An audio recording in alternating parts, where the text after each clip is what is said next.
Tout dans notre univers physique est fait de vibrations d'énergie. Absolument tout.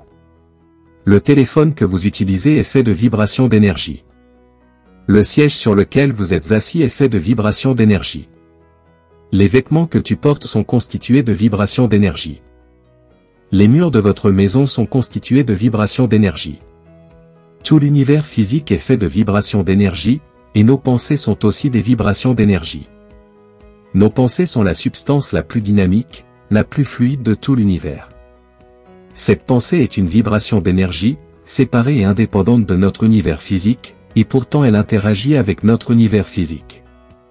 Maintenant, une des choses les plus étonnantes à comprendre est que toute pensée qui est répétée, encore et encore et encore dans votre esprit conscient, prendra une empreinte dans le subconscient. Une fois qu'elle s'imprime dans le subconscient, elle agit comme un diapason. Il commence. Et il attire à vous les personnes, les circonstances, les événements, la synchronicité qui correspondent aux images que vous avez.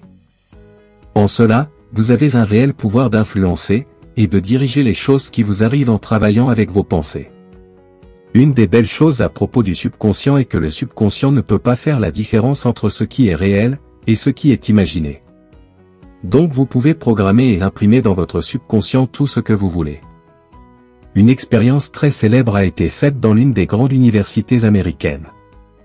Ils ont pris un groupe d'étudiants, les ont divisés en 3 groupes distincts et les ont testés sur leur capacité à lancer le ballon de basket dans le panier, puis ils ont enregistré leur score.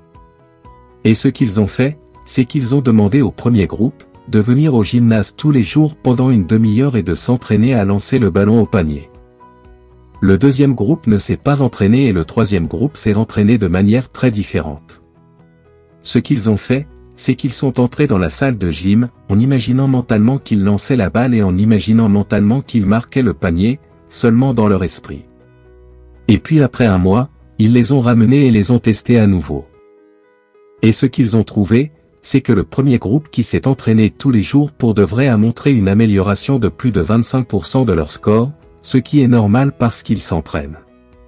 Le deuxième groupe, qui n'a pas pratiqué, n'a montré aucune amélioration, et encore une fois, pas de surprise. Le troisième groupe, qui ne s'est entraîné que dans la tête sans toucher de ballon, se sont eux aussi améliorés de plus de 25% de leur score. Il est intéressant de noter qu'ils se sont améliorés autant que le groupe qui s'est entraîné pour de vrai. Maintenant, comment est-ce possible? Simplement en pratiquant dans leur esprit encore et encore, cela a laissé une empreinte dans le subconscient. Donc, quand il est venu le temps de lancer la balle, leur subconscient a été imprimé avec le fait qu'ils étaient bons à lancer la balle, et il a montré, bien sûr, dans leur performance. Maintenant les implications de ceci vont bien au-delà de l'entraînement sportif. Nous pouvons l'utiliser pour les finances, pour les relations, pour notre carrière.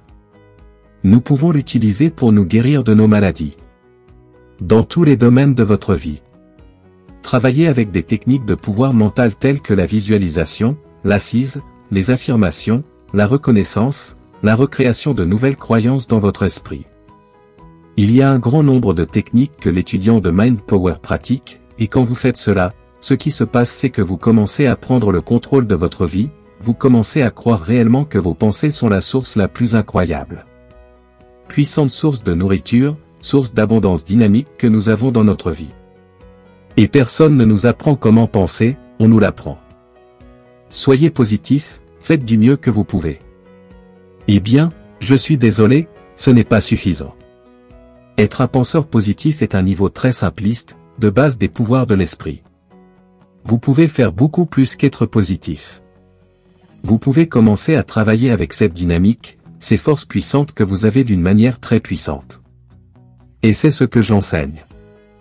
Et c'est avec ça que les gens prospèrent. Donc en gros, je crois que ce que j'ai lu dans le livre c'est qu'il dit que les pouvoirs de l'esprit sont régis par des lois, qui peuvent être facilement comprises par n'importe qui. Exactement. Il n'y a rien de trop difficile à ce sujet une fois que vous vous réveillez, et c'est un vrai réveil. Je veux dire, je sais pour moi-même quand j'ai réalisé pour la première fois que mon Dieu, les pensées influencent ma réalité, pas en étant positif. Je dois insister à nouveau sur ce point. Les gens confondent parfois les pouvoirs de l'esprit avec la pensée positive. Il ne s'agit pas simplement d'être positif, Il s'agit en fait d'utiliser des techniques pour imprégner votre subconscient. C'est la clé. Vous voulez ces croyances, vous voulez ces images, pas seulement à un niveau conscient.